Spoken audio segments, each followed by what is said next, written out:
Fala, rapaziada, tudo certo com vocês? Hoje o assunto vai ser química e o tópico vai ser estrutura atômica. Ou seja, vamos comentar um pouquinho sobre os átomos e suas características ao longo do tempo.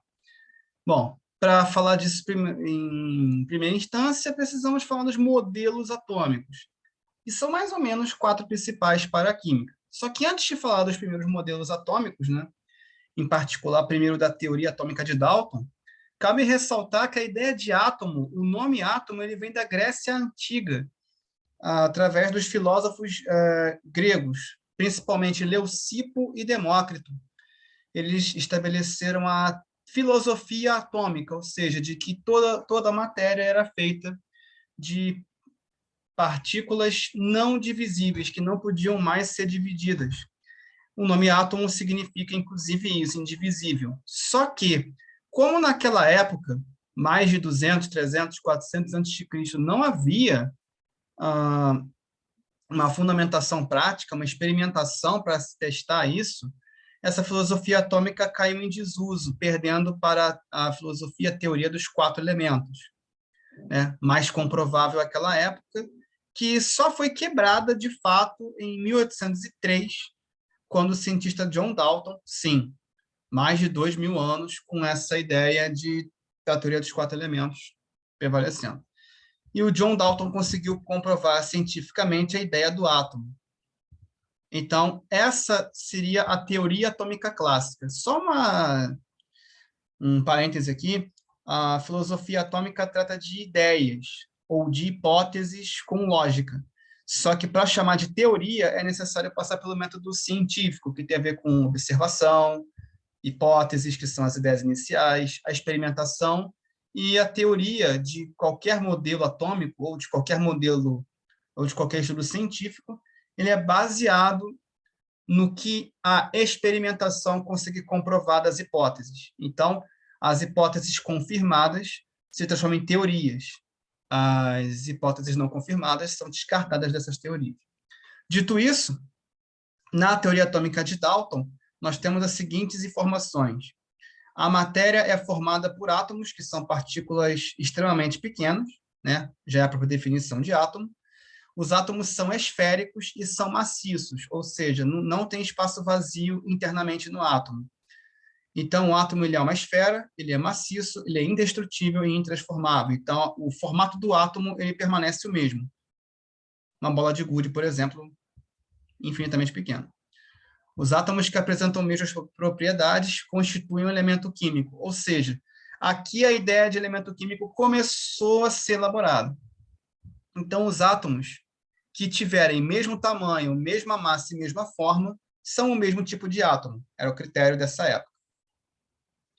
Átomos de elementos diferentes possuem propriedades diferentes, ou seja, para eu chamar de átomos de tipos de átomos diferentes, lembrando que tipo de átomo hoje é chamado de elemento químico, né?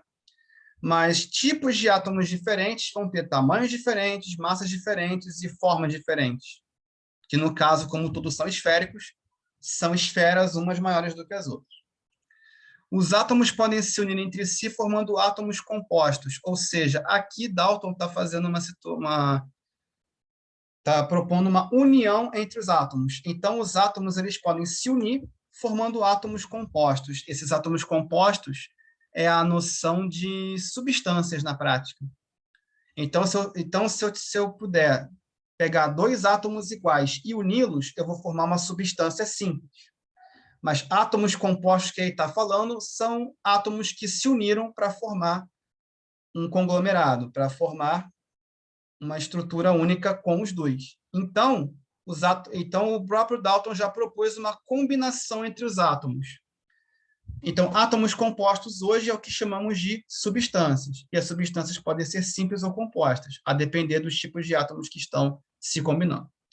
Uma reação química nada mais é do que a união e a separação de átomos. Ou seja, para acontecer uma reação química, eu tenho que separar os átomos iniciais, reorganizar e unir novamente, formando novas substâncias. Então, esse primeiro modelo atômico aqui, ele é importante para deixar bem claro e apesar de algumas dessas ideias mudarem, Dalton foi o primeiro que conseguiu comprovar que o átomo existia, mesmo que indiretamente. Então, o que ficou do modelo atômico de Dalton? Bom, principalmente a parte da união entre os elementos.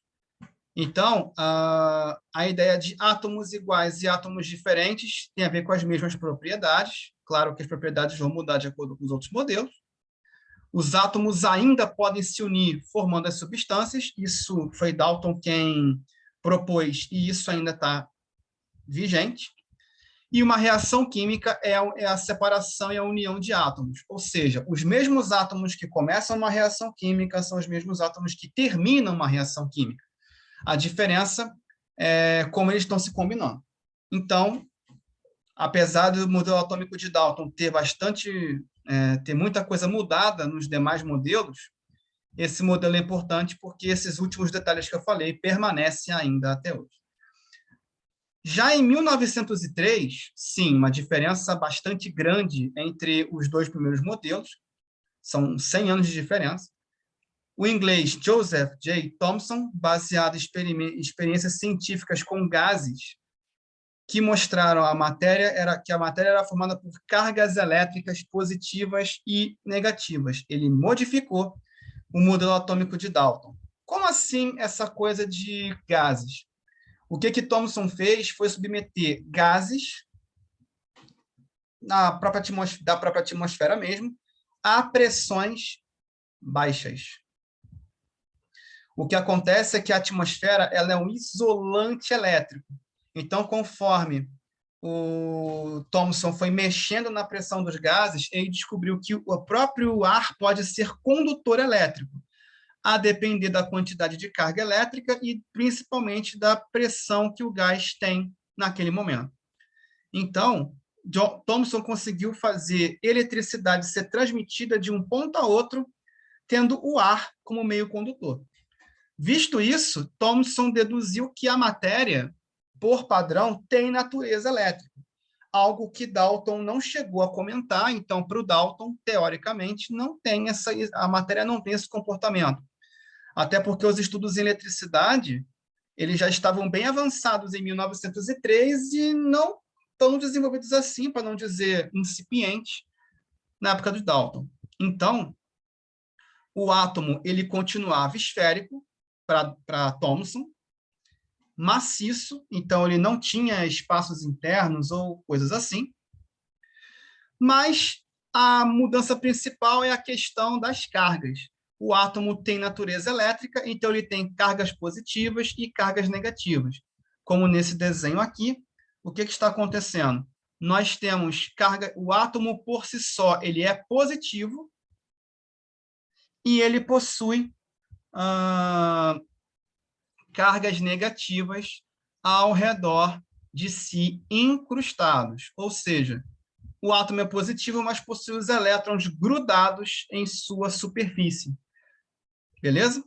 Como o átomo ele é eletricamente neutro, ou seja, a gente não percebe a natureza elétrica da matéria, porque o átomo ele é naturalmente neutro, ou seja, a quantidade de cargas positivas e a quantidade de cargas negativas são as mesmas. E, por conta disso, o modelo de Thomson ficou apelidado, né, com o pudim de passas. É só um apelido, tá? E os elétrons seriam as passas. Então, aqui, por exemplo, eu tenho 4 cargas positivas, então eu preciso de 4 elétrons, 4 cargas negativas. Outro fator a se considerar é que o elétron, o termo elétron, o descobridor do elétron foi o Thomson, tá? Então, essa ideia de elétron como partícula, como parte do átomo, tanto é que o elétron está destacado aqui no modelo dele, pelos estudos de Thomson. Ou seja, o Thomson é considerado o descobridor do elétron, mas o termo próton não foi ele quem desenvolveu, foi o próximo, que é o modelo atômico de Rutherford. Repare na diferença de tempo. Entre os dois primeiros modelos atômicos, uma média de 1 século de diferença. Entre o segundo e o terceiro, 8 anos de diferença. Isso também se deve a outro fenômeno, que é a radioatividade. Se do século XIX para o século XX a eletricidade já estava se desenvolvendo bem, e já estava avançando muito bem, do final do século XIX para o XX, os fenômenos radioativos ganharam um destaque científico, foram sendo descobertos e aperfeiçoados. Nesse caso, Ernest Rutherford, utilizando radioatividade, ele descobriu que o átomo não é esférico. Mas como foi feito isso? Aqui nós temos um tijolo de chumbo com essa saída aqui. Dentro dele tem um elemento químico chamado polônio, que é um elemento radioativo emissor de partículas alfa. No caso, tem que ser a partícula alfa, porque é a partícula mais densa, mais pesada das três, conhecidas da radioatividade. E aí se criou, com essas placas de chumbo aqui, também com esse orifício, é para que a partícula alfa só tenha praticamente uma saída. E aí nós temos uma lâmina de ouro fina. Se isso tudo aqui tivesse formato esférico, como disse Dalton e reforçado por Thomson, o que aconteceria? As partículas alfa, elas também seriam, na prática, esféricas. Então, se uma esfera colidir com a outra, qual que seria a ideia inicial? Todas as partículas alfa serem demarcadas aqui na frente, no anteparo de sulfeto de zinco. Essa tela aqui curvada. Então, se as partículas fossem como Dalton e Thomson estavam descrevendo, elas iriam colidir com a lâmina de ouro e aparecer aqui na frente. Porém, o que aconteceu é que a maior parte das partículas alfa atravessou a lâmina de ouro como se nada estivesse à sua frente. Outra coisa, as partículas alfa, elas têm carga positiva. Então, as partículas alfa que defletiram aqui na região lateral superior, dão a ideia de que houve repulsão de carga, ou seja, o afastamento foi que, além de a partícula alfa colidir com as partículas da lâmina de ouro, colidiu com algo positivo por conta da mudança de direção. Então, o que o Rutherford deduziu disso tudo? Ele deduziu que o átomo tem muitos espaços vazios. Vamos lá. Que o átomo tem muitos espaços vazios, primeiramente. Que o átomo tem uma região central que contém praticamente toda a massa do átomo. Essa região ficou conhecida como núcleo. No núcleo estão os prótons. Ele deu o nome próton à partícula positiva. O Thomson apenas falou da partícula positiva. Quem chamou de próton foi Rutherford. Só que o Rutherford ele chegou a verificar que poderia existir mais uma partícula dentro do núcleo, por conta da concentração de massa. Mas ele não chegou a conseguir desvendar que partícula é essa. Não foi ele o descobridor da outra partícula, né? Mas ele é o descobridor do próton. Então, basicamente, podemos dizer que o modelo de Rutherford é um modelo planetário, onde no núcleo nós temos os prótons, as cargas positivas, todas concentradas em uma região muito pequena. Então, se o átomo fosse do tamanho do Maracanã, o núcleo seria a bola no meio de campo, exatamente ali. Sim, a diferença entre o final da eletrosfera e o núcleo atômico em relação à distância é entre 10, o raio atômico que chama, né? É entre 10 a 100 mil vezes maior que o raio do núcleo. Então, é bem diferente mesmo, é bem distante mesmo. O número de prótons e elétrons originalmente é igual, visto que o átomo originalmente ele é fundamental, ele é neutro. Além disso, os elétrons eles estão em uma região separada, chamada eletrosfera, e ela circunda, ela rodeia o núcleo. De forma que, aqui está muito aumentado, né, o elétron principalmente. O elétron é bem menor que os prótons, mas entre os elétrons e os prótons tem espaço vazio. E é por causa desse espaço vazio que as partículas alfa conseguiram atravessar sem dificuldade, e as partículas que foram rebatidas foram as partículas alfa que colidiram com o núcleo, já que o núcleo é positivo, as partículas alfa também. As partículas alfa têm 2 prótons e 2 nêutrons. Bom, então esse aqui é o modelo de Rutherford. Então, pela experiência de Rutherford, só para falar um pouquinho de outra partícula subatômica, antes de eu falar das 3 partículas fundamentais, ou elementares, tem a ver com o seguinte, o Rutherford chegou a deduzir que o núcleo estava muito pesado para ter apenas prótons, mas quem chegou a descobrir a questão do nêutron foi a descoberta em 1932, já bem depois, né? A experiência de Rutherford foi em 1911, e a descoberta de James Chadwick foi em 1932, então foi mais de 20 anos depois. Apesar de ter um tempo razoável, se eu falar de Thomson, Rutherford e Chadwick, mais ou menos, cabe ressaltar que de Dalton para Rutherford a diferença foi enorme, foi mais ou menos uns 100 anos. Então, pode-se dizer que esse tempo é bem menor, é bem aceitável. Mas, vamos lá. Então, o nome de nêutron é por causa de James Chadwick, e ele deu esse nome pelo seguinte, porque o nêutron ele torna o núcleo mais pesado. De fato, o próton e o nêutron eles têm a mesma massa, e o nêutron ele tem uma característica, ele não tem carga elétrica, ele não tem sinal elétrico. Então, o próton tem sinal. Então, se eu avaliar a descoberta de Thomson, a descoberta que se baseia no elétron, a descoberta de Rutherford, que se baseia no próton, e a de Chadwick, que se baseia no nêutron, nós vamos ter as 3 partículas elementares. Aqui nós temos a curiosidade da massa real em grama, né? Embora ninguém precise ficar decorando isso.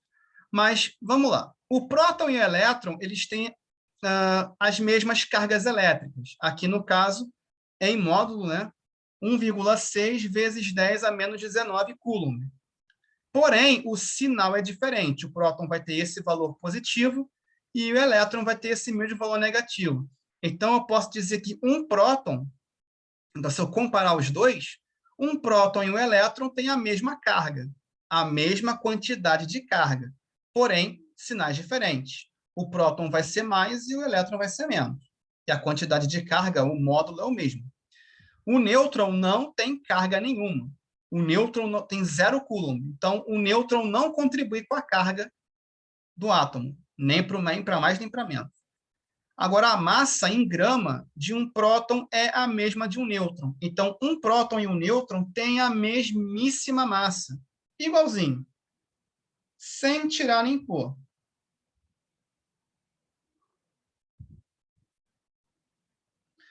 Basicamente isso. Então, o que pega aqui é o elétron. O elétron ele tem carga igual a do próton em número, né? Só troca o sinal. Mas o elétron ele tem uma massa extremamente inferior à massa dos outros dois, tanto em número aqui, no número real. O expoente aqui é menos 28 contra menos 24 dos dois, então ele é bem menor. E a massa de comparação, que é a massa relativa, indica que um elétron ele é 1.840 vezes mais leve que o próton ou o nêutron. Então, fazendo uma aproximação bem grosseira, para você ter a massa de um próton ou de um nêutron, você precisa de praticamente 2.000 elétrons. Só que para ter 2.000 elétrons em um átomo, teoricamente, eu precisaria de um átomo com 2.000 prótons. Só que isso não existe, porque o máximo de elementos químicos conhecidos hoje são no máximo 118. Então, o núcleo mais pesado que existe, ele tem 118 prótons. Então, não tem a menor possibilidade do elétron contribuir para a massa do átomo. Então, o próton e o elétron contribuem para o átomo ser neutro, e o próton e o nêutron contribuem para a massa do átomo. Então, a massa do átomo ela é concentrada no próton e no nêutron, ou seja, no núcleo atômico, comprovando o que Rutherford já havia descoberto, e o elétron só contribui para a carga, e não para a massa. Então, a massa de um elétron é considerada desprezível, ou seja, igual a zero.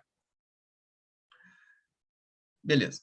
E o modelo atômico de Bohr, Aqui, no caso, aí se baseia no espectro eletromagnético, quando, no caso, foi um pouco depois, né, de Rutherford, 2 anos depois, mais ou menos.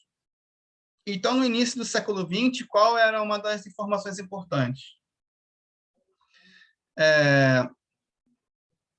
Qual é a ideia? A luz branca ela pode ser decomposta passando por um meio transparente, no caso o prisma, e aí nós temos o espectro visível, que vai do vermelho até o violeta, o infravermelho, que é abaixo dele em energia, e o ultravioleta. Qual que era a ideia de Bohr aqui? Que a luz ela pode ser decomposta em várias outras frequências, em várias outras ondas diferentes. Então, aqui já está entrando o fenômeno físico da ondulatória. Então, o que, que o Bohr fez? Ele introduziu essa ideia de ondulatória dentro dos modelos atômicos. Então, nós temos aqui luz branca, o prisma e a decomposição. Então, o que, que acontece? Basicamente, se eu utilizar a luz vinda de uma substância, como hidrogênio, aqui no caso foi luz branca pura, né? Luz branca do solar, por exemplo. Mas se eu utilizar a luz de uma substância, como luz da queima de hidrogênio, luz da queima do sódio, luz da queima do neônio, esse espectro não vai ficar tão dividido assim, não. Ele vai ser caracterizado por linhas coloridas separadas. Ou seja, no caso do hidrogênio, só uma cor é emitida. No caso do sódio, outra. No caso do neônio, que é verde, outra. Então, o que isso significa? Que se eu for fazer uma queima, colocar isso aqui, cada material desse na chama, a cor emitida é uma cor única para cada elemento. Ou seja, isso aqui inspirou o Bohr a pensar que cada elemento tem uma energia própria. E essa energia própria, para essa energia própria, o Bohr elaborou esse novo modelo, onde a eletrosfera é dividida em camadas. Mas por que que houve essa necessidade? Simplesmente pelo fato de que o modelo de Rutherford tinha uma pequena falha, e a falha era a seguinte: como os elétrons têm carga negativa e os prótons têm carga positiva, sendo que na eletrosfera os elétrons giram ao redor do núcleo, como as cargas são opostas, a tendência seria os elétrons se aproximarem cada vez mais do núcleo até que o elétron e o próton colidissem uns com os outros. Os elétrons e os prótons colidissem uns com os outros. Só que, para Rutherford, isso não acontecia. Então, faltou uma explicação. Por que isso não acontecia? Aqui é que entra a ideia de Bohr. Então, para Bohr, assim como para a luz branca tem várias divisões de cores dentro dela, e cada cor tem uma diferença de energia entre uma e outra, vermelho tem uma frequência, laranja tem uma frequência, amarelo tem uma frequência, e, no caso, a energia de uma onda tem a ver com a sua frequência, para os átomos é a mesma coisa. Os elétrons, eles não colidem com o núcleo porque eles estão divididos em camadas. Cada camada tem uma quantidade fixa de energia, então as camadas têm nomes, né, de K até Q, letras do alfabeto em maiúsculas, e cada camada ela tem uma quantidade fixa de energia, obrigatoriamente. E quanto mais próximo do núcleo, menos energia essa camada tem. Então, os elétrons da camada K, eles sentem mais a atração do núcleo, e os elétrons da camada Q são os elétrons que sentem menos a atração do núcleo, porque estão mais distantes, e quanto mais distante, mais energia essa camada tem e mais energia esses elétrons têm. Isso justifica a questão dos elétrons não se aproximarem imediatamente do núcleo. Aqui alguns postulados. Os elétrons, quando estão na sua própria camada, eles têm a mesma quantidade de energia. Os elétrons de um átomo, os elétrons que estão mais próximos do átomo têm menos energia, e quanto mais distantes, mais energia possuem. Um átomo está no estado fundamental quando seus elétrons ocupam camadas menos energéticas, ou seja, quando o átomo receber energia esse elétron pode saltar. Esse estado fundamental tem a ver com o número de prótons e de elétrons, que são os mesmos, mas também tem a ver com os elétrons e suas posições. Então, por exemplo, se houver o átomo no estado fundamental, ele não recebeu energia nenhuma. Se um átomo receber energia, essa energia vai provocar uma mudança de posição nos elétrons. Então, esses elétrons da camada K podem saltar para a camada L, para a camada M, para a camada N, de acordo com a quantidade de energia. Esse átomo ele é chamado de átomo instável, ou estado excitado. Então, o átomo fundamental, para Bohr, é um átomo que não recebeu energia de ninguém. Quando ele recebe energia, o átomo se torna instável. E aí, essa energia que está sendo recebida, os elétrons eles começam a saltar para órbitas mais afastadas do núcleo. Só que, como esse estado é instável, ele não é permanente. Assim que o átomo começa a depois de um tempo, ele começa a devolver essa energia para o meio externo. E aí os elétrons começam a voltar para a sua camada original. Então, quando um átomo ele sobe de camada, ele está recebendo energia, os elétrons desse átomo, e quando os elétrons retornam à camada original, a energia ela é emitida do átomo para o meio externo, na forma de luz. Essa energia essa energia luminosa é chamada de fóton.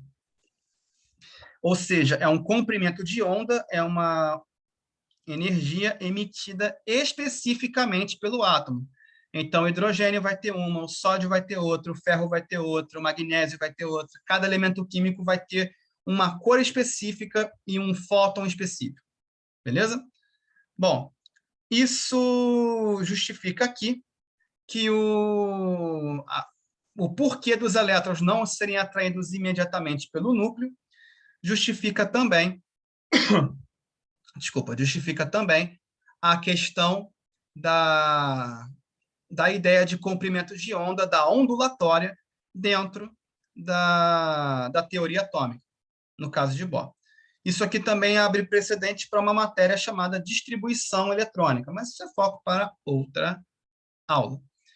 O modelo de Bohr ele foi elaborado para o átomo de hidrogênio, mas ele é aplicável para todos os outros. Juntando essas 4 teorias principais, nós temos o modelo atômico mais atualizado. Bom, o átomo, então, a gente admite o seguinte, então, para o modelo atômico atual, que existe a separação entre núcleo e eletrosfera, com a eletrosfera dividida em camadas.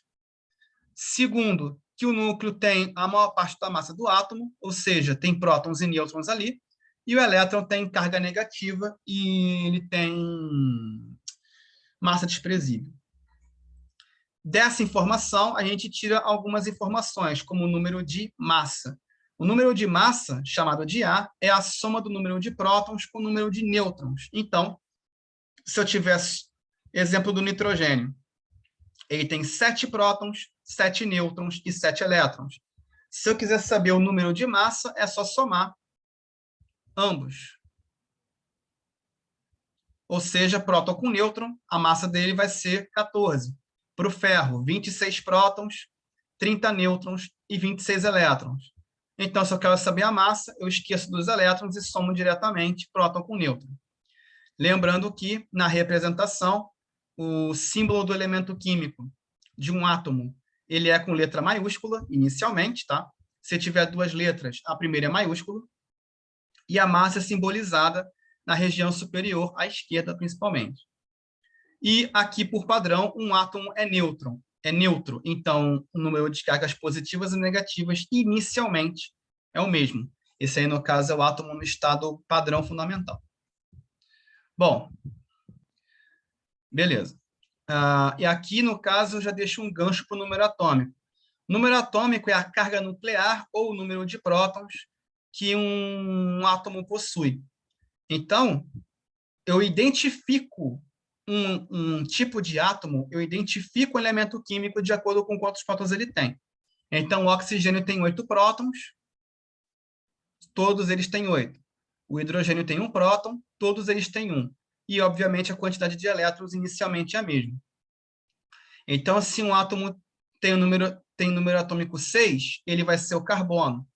E se um átomo tem número atômico 13, é o alumínio. Ou seja, todos os carbonos têm 6 prótons, todos os alumínios têm 13 prótons. Então, o número atômico é basicamente quem está identificando o nosso átomo, beleza? Então, o número atômico serve para identificar o tipo de elemento químico com o qual estamos trabalhando. Então, aqui, por exemplo, o número atômico é o número de prótons, e aqui nós temos o X, que é o símbolo, que deriva do latim. Os nomes dos elementos químicos que inspiram os símbolos são do latim. Lembrando, tem sempre uma letra maiúscula. Caso tenha mais de uma, se só tiver uma, é maiúscula mesmo. O número de massa fica na região superior e o número atômico aqui na região inferior, na esquerda. Aqui alguns exemplos. No caso do alumínio, ó, verificando, 27 é a massa, está aqui em cima, e o número atômico está aqui embaixo. Porém, o número de elétrons não aparece. Lembrando, A é a massa, Z é o número atômico, P é próton. Só que P e Z são o mesmo número, não tem problema nenhum. Elétrons são 13, porque aqui está um átomo no estado fundamental, então prótons e elétrons têm o mesmo número. E para achar o número de nêutron, é só lembrar que a massa é próton mais nêutron. Então, nêutron é massa menos próton. Então, aqui vai dar 14. Mesmos casos aqui nos demais. Aqui, para fechar, para passar para outra página, nós temos o caso do urânio, cuja massa é 235, Z 92, então são 92 prótons, e inicialmente 92 elétrons. Quero achar nêutron, é massa menos próton, 143. Só reparando aqui no hidrogênio, eu tenho hidrogênio de massa 1, hidrogênio de massa 2 e hidrogênio de massa 3. Eles vão ter mesmos prótons e elétrons, mas como as massas são diferentes, os nêutrons vão ser diferentes também. O hidrogênio padrão não tem nêutron, é um próton e um elétron. O hidrogênio com massa 2 tem um nêutron e o hidrogênio com massa 3 tem 2 nêutrons. Então, aqui apareceram variações do mesmo elemento químico. Então, eu tenho hidrogênio, hidrogênio e hidrogênio com massas diferentes. Isso aqui já começa a entrar nas desigualdades atômicas ou semelhanças atômicas, e aqui nós temos isotopia. Eu vou falar mais disso mais para frente. Lembrando que o símbolo representa o elemento químico, e o elemento químico é um conjunto de átomos iguais, ou seja, átomos com o mesmo número atômico. Bom, então, se a gente falar do urânio, por exemplo, aqui estamos já falando de isótopos. O que são isótopos na natureza? São elementos químicos iguais, ou seja, o número atômico é o mesmo número de prótons e massas diferentes. Então, aqui eu tenho urânio, aqui eu tenho urânio. Urânio tem número atômico 92, e isso sempre que for urânio. Só que eu tenho urânio 235 e urânio 238. Ou seja, quando eu falo urânio e o número da massa, eu estou identificando um tipo de urânio. Se eu falar urânio 238, é urânio também, mas de outra classificação. E o que muda? É que as massas são diferentes e quem provoca as mudanças de massa são as mudanças de nêutrons, já que o número de prótons é o mesmo. Então, se eu falar isótopo de um elemento e o número, esse número é a massa dele.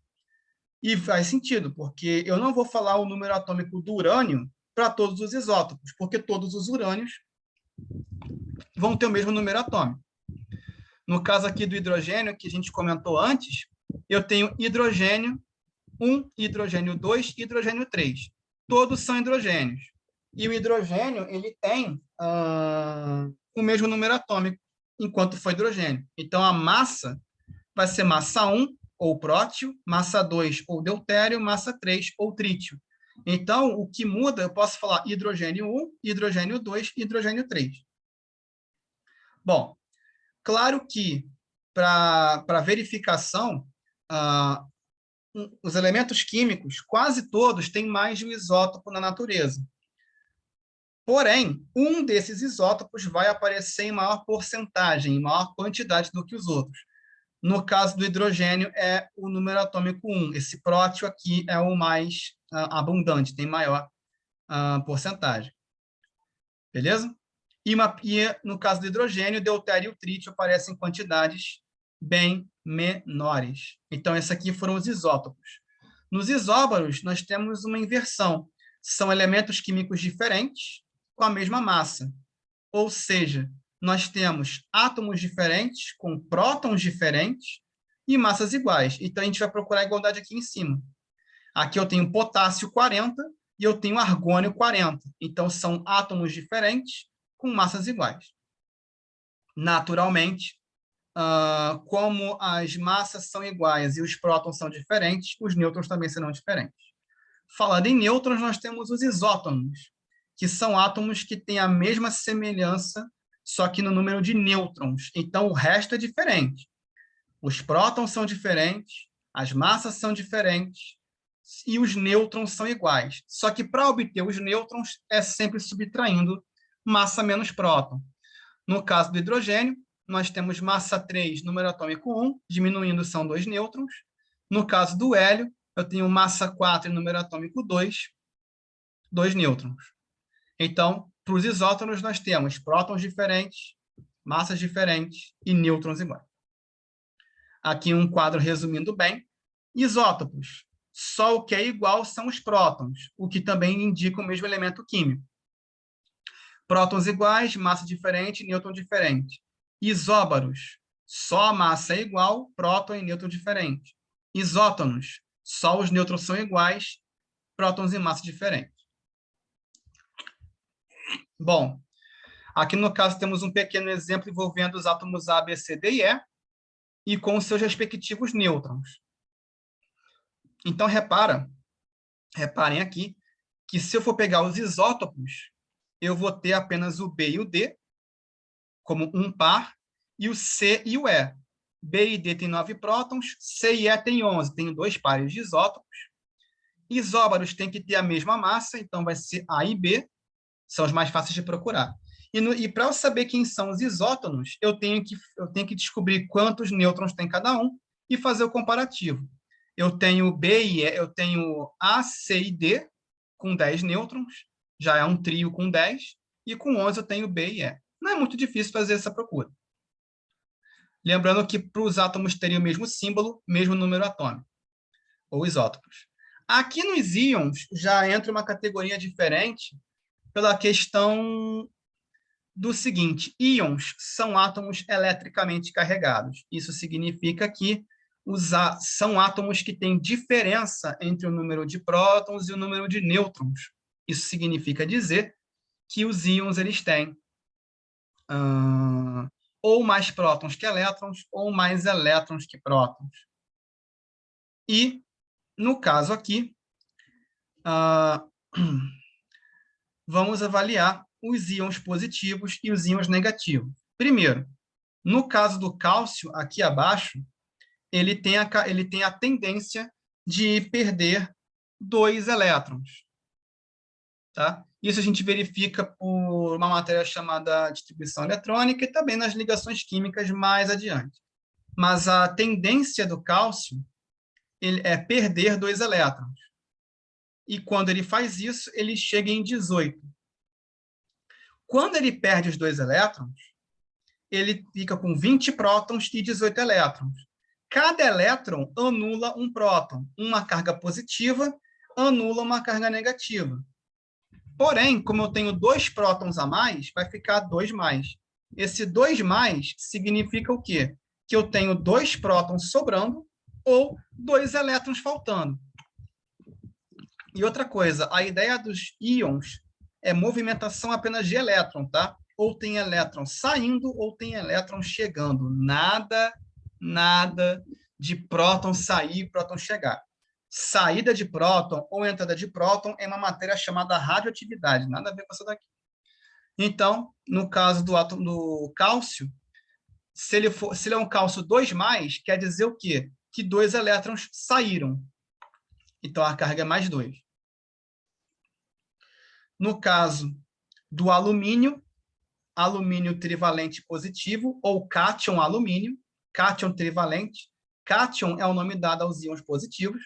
Se está 3 mais, quer dizer que perdeu 3 elétrons. Então, é só verificar. Sinal de mais é elétron perdido. Sinal negativo é elétron ganho. Bom, um átomo eletrizado negativamente ou ânion, primeiramente o nitrogênio. O nitrogênio original tem 7 prótons e 7 elétrons. O nitrogênio tem a capacidade de ganhar até 3 elétrons, chegando a 10. Como o nitrogênio ele vai ganhar elétron, ele vai ficar com o elétron sobrando. Os elétrons sobrando ficam aqui em cima. 3 menos significa que ele está com 3 elétrons sobrando. Se fosse 3 mais, 3 elétrons faltando. E os íons negativos são chamados de ânions. Então, esse aqui é o ânion nitrogênio, ou ânion trivalente negativo, já que ele tem, né? Enfim, ou ânion trivalente. No caso aqui do Cl-, se eu tenho Cl-, eu tenho um ânion do cloro. Esse eto é um tipo de nome que se dá para os ânions, tá? Nitreto, cloreto, iodeto, mas tem uma matéria específica para falar só disso. Então, resumindo os íons, se um átomo ele não ganha nem perde elétrons, ele é um átomo no estado fundamental. Se ele perde elétrons, ele fica eletrizado positivamente, chamado de cátion. E o íon tem a ver com ter mais prótons ou mais elétrons sobrando. Então, se o átomo perde elétrons, ele é um cátion. Se o átomo ganha elétrons, ele é um ânion. Então, essa movimentação, como eu falei antes, é apenas de elétron. Não tem nada a ver com os prótons em si. Exatamente aqui nesse quadro está falando. Toda vez que tiver qualquer alteração de átomo para cátion ou átomo para ânion, o número de prótons e nêutrons não muda. A mudança é só no número de elétrons. Então, qual que é o ponto aqui? No caso, valência é o número de ligações que um átomo vai fazer. Então, por exemplo, se o alumínio é 3+, ele é trivalente, porque ele tem 3 sinais positivos. A valência tem a ver com o total em cargas que esse átomo vai fazer. Ou seja, o total de cargas que esse átomo obtiver. Aqui eu tenho o oxigênio -2, então a valência tem a ver com a quantidade de carga, não exatamente um sinal. Tá? Então, como eu tenho 3 cargas, trivalente. 2 cargas, bivalente. 1 carga, monovalente. Ou seja, a valência tem a ver com a quantidade de cargas, não exatamente com ser cátion ou ânion. Cátion ou ânion já é outro processo. Então, quando a gente diz que o potássio forma cátion monovalente, é +1. Cátion é sempre mais, e a valência diz a quantidade. Cátion trivalente, +3. Ânion monovalente, ânion é menos, monovalente é 1, então é só menos. Ânion bivalente, -2. E aí nós temos como falar aqui, já que estamos falando de íons, de espécies isoeletrônicas. Ou seja, no caso aqui do nitrogênio, -3 e o neônio 10, o nitrogênio tem 7 prótons e o neônio tem 10, é um gás nobre. Só que o nitrogênio negativo ele tem 10 elétrons e o neônio também tem 10 elétrons. Então, as espécies isoeletrônicas são espécies que têm átomos diferentes com o mesmo, ou íons diferentes, com o mesmo número de elétrons. É isso que indicam as espécies isoeletrônicas. Então é isso, galera. Então esse é o resumo aqui da estrutura atômica. Beleza? Bons estudos para vocês. E é isso aí. Até o próximo vídeo.